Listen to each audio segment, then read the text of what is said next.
자, 그림 하나를 먼저 보도록 하겠습니다. 12,408 저희 부부가 지난 23일, 그러니까 설 다음 날이죠. 설 연휴가 계속되는 날들 중에 하루입니다. 서울 인근의 한 호수 주위에 난 산책로를 따라 걸었는데, 그때 걸음수를 기록한 측정한 애플리케이션의 화면을 캡처한 것입니다. 미국에 있는 아이들에게 보내야 했어요. 엄마 아빠가 서로 이렇게 지낸단다, 그걸 알려주려고 말이죠. 요즘 우리 주위에 걷는 사람들이 무척 많아졌습니다. 우리 자신일 수도 있죠. 그러나 걷는 목적이 무엇이든 걷는 것은 우리 삶에 빼놓을 수 없는 삶의 정말 일부임에 틀림이 없습니다. 그래서 성경에도 걷는다라는 단어가 460번 정도 나오지 않습니까?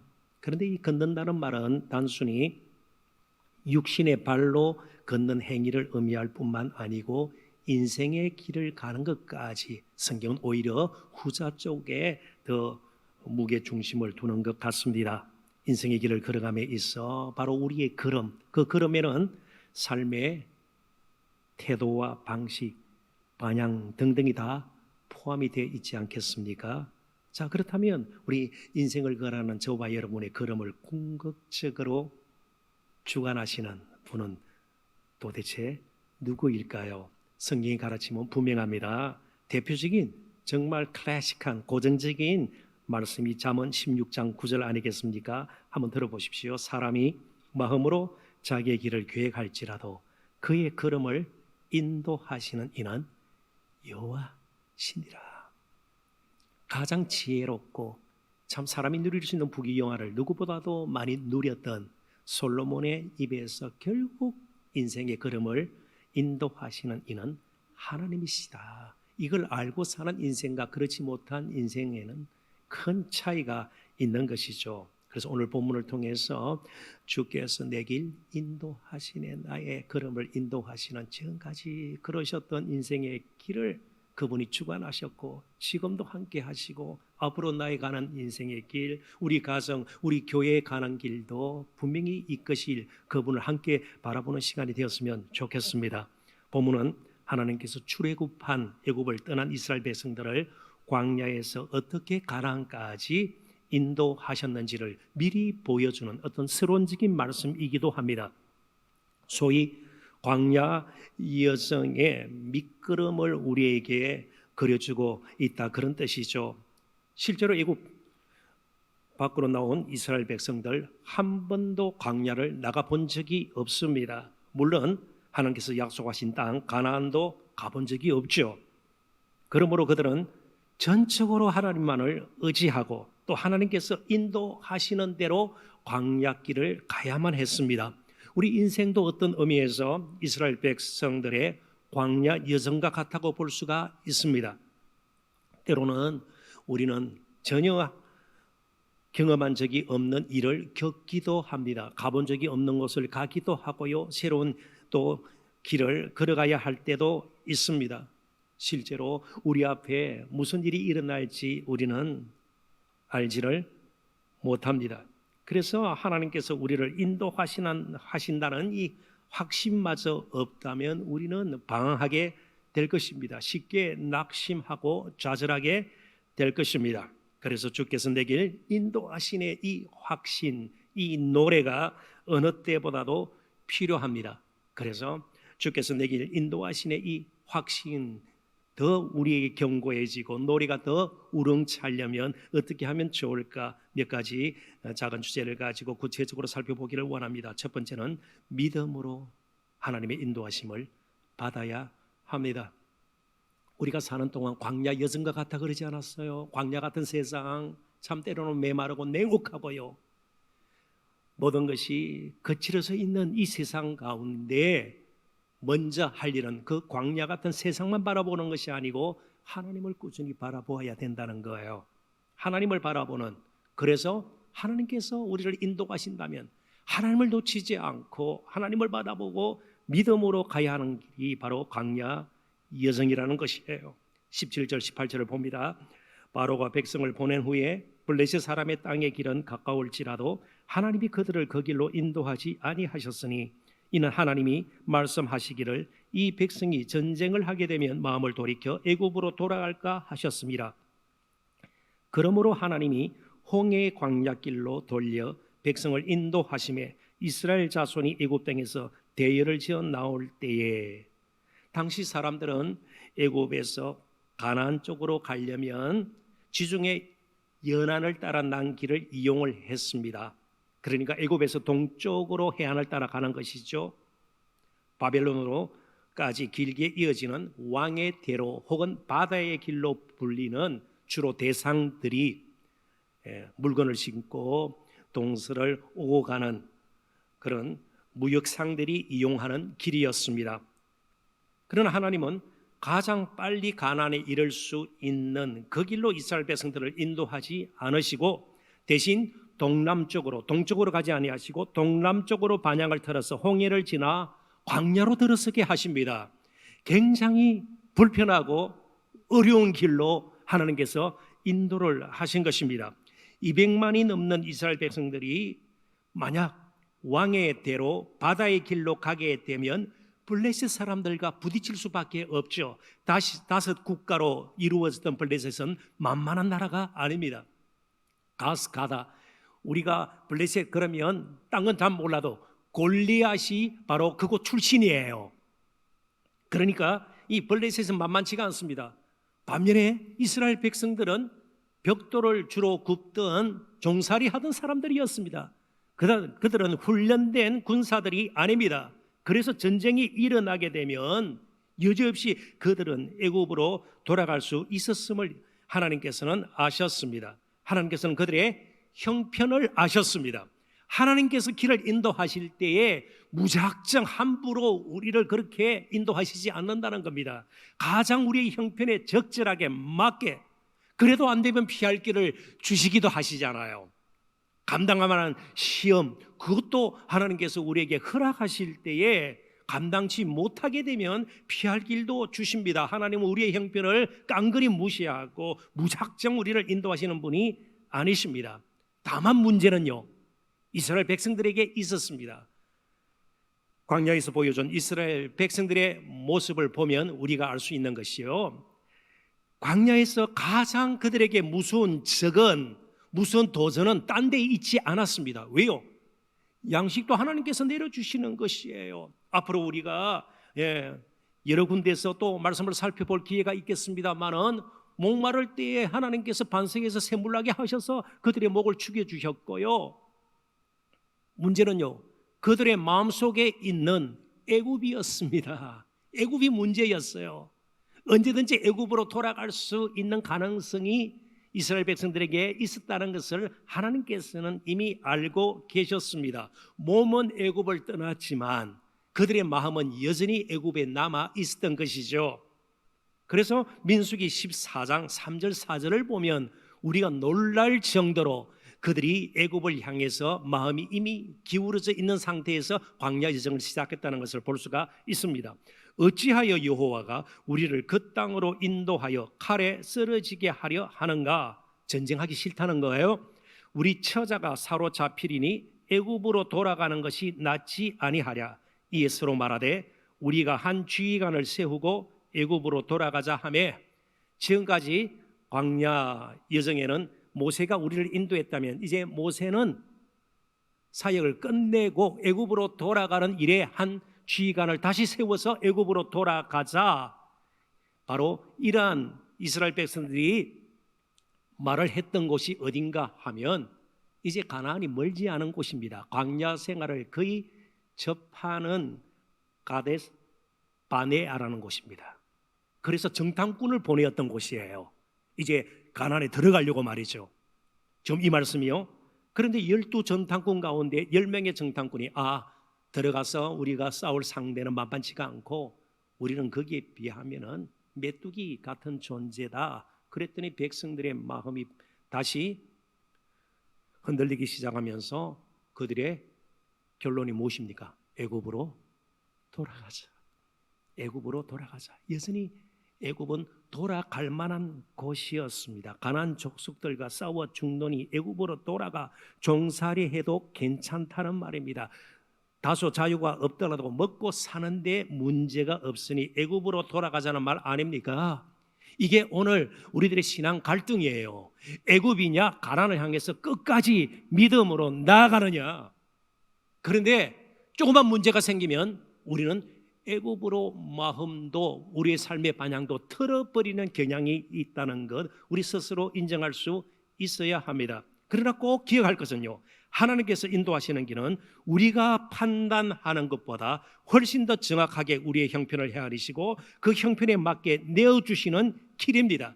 그래서 우리의 판단에 따라 아무리 합리적이고 현실적이고요, 당장 나에게 유익과 행복을 가져주리라 생각하는, 더 빨라 보이고 쉬워 보이고 또 편리해 보인다고 할지라도 하나님께서 인도하시지 않는 길은 오히려 위험한 길입니다. 우리를 패망에 이르게 하는 길일 수도 있습니다. 그래서 좁고 험하더라도 하나님께서 인도하시는 길을 따라가야 합니다. 그 길은 오직 믿음으로 갈 수 있는 길입니다. 사랑하는 성도 여러분, 그래서 하나님을 믿고 의지하고 하나님을 끝까지 바라보는 것이 우리의 겪고 있는 문제나 우리의 사정, 형편을 헤아리는 것보다 먼저 되어져야 합니다. 하나님을 먼저 바라보고 문제를 바라보면 문제를 바라보고 이해하고 해석하는 그런 우리의 능력이 달라질 수가 있고 시각이 달라질 수가 있기 때문입니다. 하나님께서 우리가 가는 길을 아십니다. 필요하면 피할 길도 주시고 홍해를 갈라 길을 내어주시는, 길을 만드시기도 하시는 분이십니다. 그래서 우리는 이렇게 고백해야 합니다. 우리의 가는 길도 하나님께 속한 것입니다. 우리가 하나님의 주권, 그러면서도 내가 가는 길, 그거는 내가 꼭 주장해야 된다, 이렇게 생각하는 경우가 많아요. 내 없이는 안 된다, 내가 아니면 안 된다, 내가 꼭 해야 된다. 아니에요. 하나님을 먼저 바라보는 것이 필요합니다. 왜요? 이사야 선지자도 이렇게 고백하지 않았습니까? 이사야서 55장 8절 9절입니다. 이는 내 생각이 너의 생각과 다르며 내 길은 너의 길과 다름이니라. 여호와의 말씀이니라. 이는 하늘이 땅보다 높은 같이 내 길은 너의 길보다 높으며 내 생각은 너의 생각보다 높음이니라. 하나님께서 우리 인생에 대해서 훨씬 현실적이고 합리적인 분이십니다. 그래서 절대로 우기지 마십시오. 나는 합리적인 사람이다. 아니에요. 합리화하는데 전문가지 우리는 합리적인 존재가 아니에요. 훨씬 더 하나님께서 정확하게 판단하시고요, 분명하게 해석하시고요, 그리고 길을 내어주시는 분이십니다. 문제는요, 하나님께서 인도하는 방식이 빠른 길을 두고 강약길로 인도하시니 이것이 우리에게 확 와닿지가 않는 겁니다. 익숙하지 않다는 것이에요. 때로는 불편하다는 것이에요. 그러므로 우리는 두 가지를 다 믿어야 합니다. 하나님의 속성, 하나님의 속성의 대표적인 구약에서 하나님의 속성은요, 신실하심과 인자하심이에요. 하나님 변치 않으시고요, 그리고 여전히 인자를, 자비를 베푸시는 하나님, 그 하나님의 속성과 더불어서 하나님께서 우리를 인도하시는 방식에도 익숙해져야 해요. 지금까지 우리가 살던 혹은 뭐 경향, 유행, 세상 풍조 이런 것이 아니에요. 나의 경험이 아니에요. 하나님께서 우리를 인도하시는 방식에도 익숙해져야 합니다. 대부분 실패가 후자 쪽에서 일어나요. 하나님의 인도하시는 방식에 길들여져 있지 않아서 조금만 우리에게 맞지 않으면, 불편하면요, 손해볼 것 같으면 그냥 애굽으로 우리의 몸과 마음과 삶을 그쪽으로 방향을 틀어서 맞춰버리는 거예요. 이게 아니에요. 끝까지 믿음, 그 믿음은 하나님의 속성뿐만 아니고 하나님 자신뿐만 아니고 하나님의 우리를 인도하시는 방식, 이것까지도 우리는 믿어야 합니다. 두 번째는 이 광야 여정은 광야 자체가 목적지가 아니다는 거예요. 약속의 땅, 이 광야 여정은 분명한 목적지가 있다는 것이에요. 19절 20절을 또 봅니다. 모세가 요셉의 유골을 가졌으니, 여기 유골은 뼈다귀보다는 방부 처리한 미라일 가능성이 큽니다. 이는 요셉이 이스라엘 자손으로 단단히 맹세하게 하여 이르기를 하나님이 반드시 너희를 찾아오시리니 너희는 내 유고를 여기서 가지고 나가라 하셨음이더라. 그들이 숫곳을 떠나서 광야 끝 에담의 장막을 치니 오래전에 요셉이 유언을 했습니다. 창세기 50장 25절 26절에 잘 나타나 있는데요, 한번 보십시오. 요셉이 또 이스라엘 자손에게 맹세시켜 이르기를 하나님이 반드시 당신들을 돌아보시리니 당신들은 여기서 내 해골을 메고 올라가겠다 하라 하였더라. 요셉이 110세의 죽음에 그들이 그의 몸에 향재료를 넣고 애굽에서 입관하였더라. 미라를 만든 그림이 그려지지 않아요? 400년이 지나서 드디어 요셉의 유골은 이스라엘 백성들과 함께 애굽을 떠납니다. 400년이 지난 일이에요. 애굽은 이스라엘 백성들이 영원히 살 곳이 아님을 요셉은 400년 전에 알았고 이제 400년 때가 되어서 그의 유골이 이스라엘 백성들과 함께 가나안을 향하게 됩니다. 이스라엘 백성들에게는 갈 곳이 정해져 있었습니다. 무작정 광야로 나간 것이 아닙니다.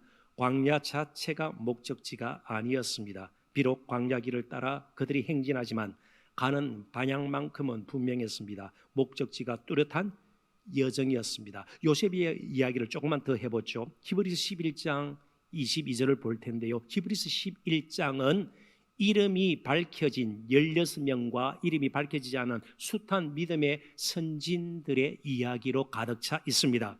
그 가운데 요셉의 믿음을 히브리서 기자는 이렇게 기록을 하고 있습니다.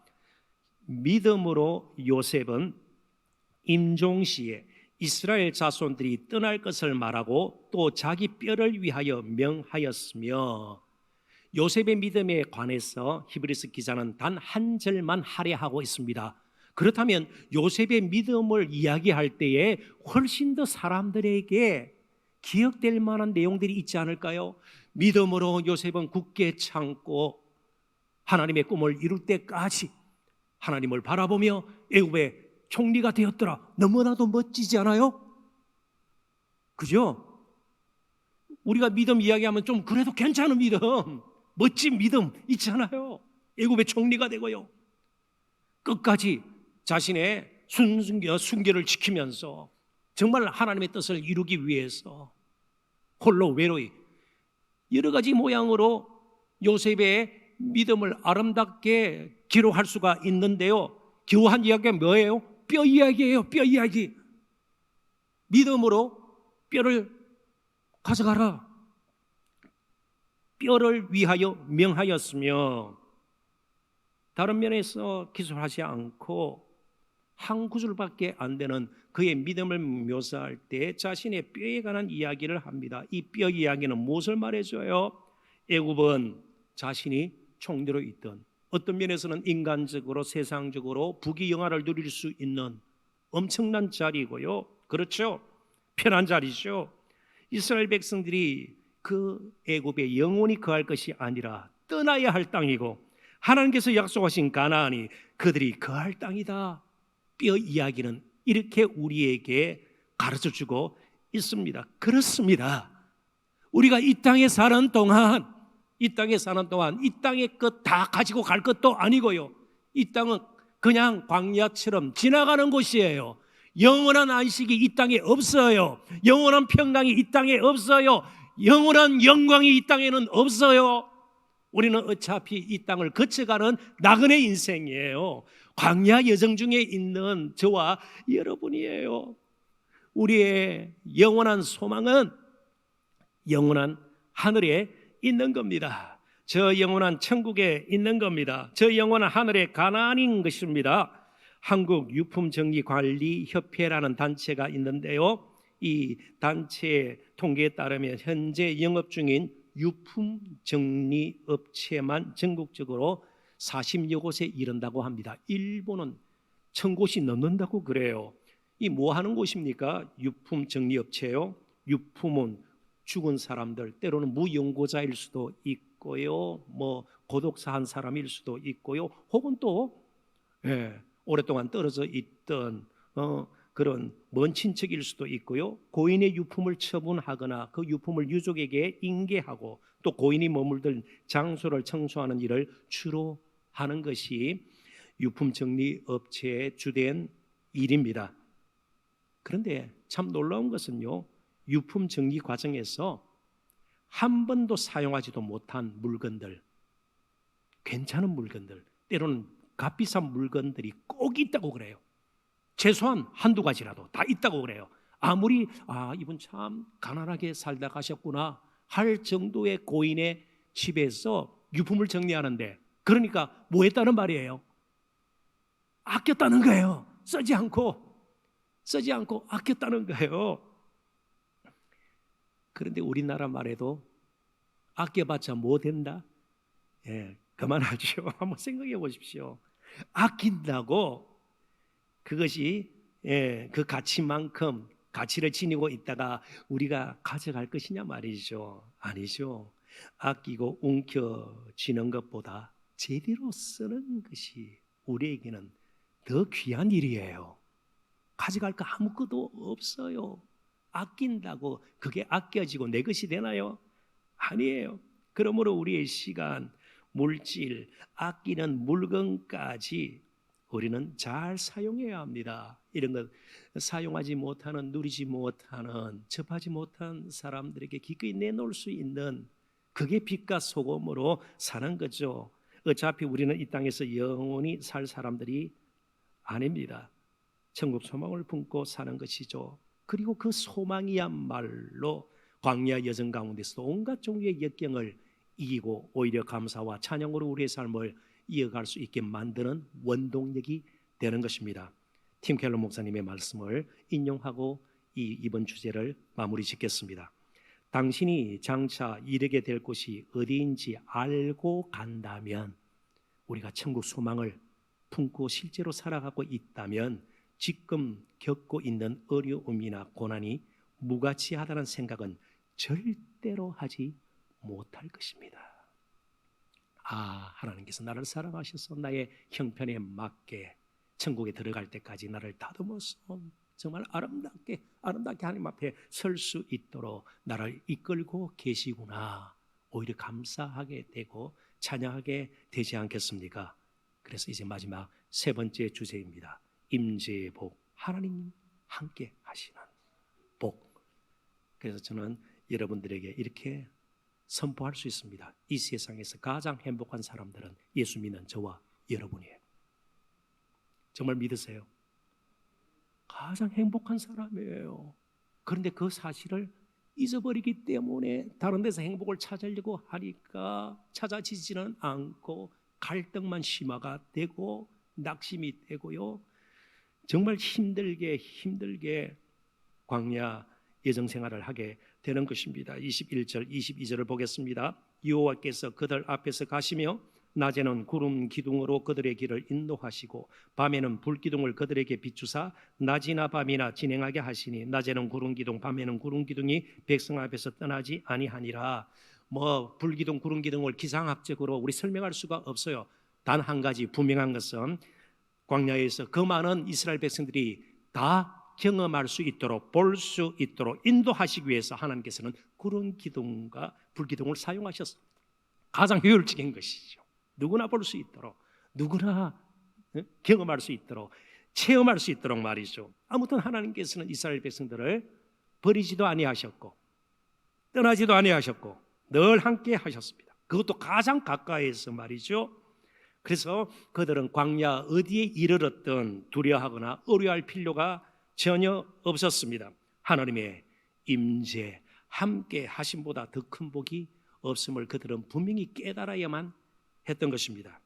이제 우리는 임마누엘이신 하나님이 우리와 함께 하신다, 그 이름을 가지신 그분이 육신을 입고 우리 가운데로 오셔서 이제 우리를 불러주셨고 그의 사람으로 따르는 자로 우리를 붙들어 주셨고 이제 영으로 그분이 우리 안에 거하시는 복을 누리게 되었습니다. 그러니 앞으로 우리의 삶에 무슨 일이 일어나도 어떤 어렵고 힘든 일을 겪게 될지라도 두려워하거나 불안해할 필요가 없는 것이죠. 물론 우리는 예수님께서 행하시던 기적을 우리 육신의 눈으로 본 적이 없습니다. 그러나 기적을 행하시던 그분이 우리 안에 거하시는 것보다 더 놀라운 기적이 어디에 있겠습니까? 한 가지 기적이 아니고 그 숱한 기적을 행하시던 분이 우리 안에 계시니 우리 하루하루의 삶 자체가 기적이에요.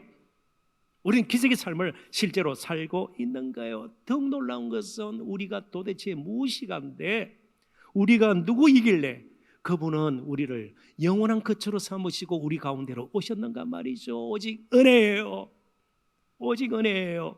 그 은혜로 우리는 살아가고 있습니다. 우리 힘으로 살아가게 될 것 같으면 힘이 부대낄 때, 힘이 모자랄 때에 뭔가 풀리지 않을 때 우리는 주저앉고 말 것입니다. 그러나 어차피 은혜로 우리와 함께 하시는, 영광으로 함께 하시는, 진리로 함께 하시는 그분이 영원토록 임마누엘이 되어주시니까 우리 인생에 쉽게 시들거나 말하지 않을 것입니다. 다소 광야 여정 같은 우리 인생의 길이 힘들고 괴로울 때, 외로울 때 있겠지만 막아나 피하지 않을 겁니다.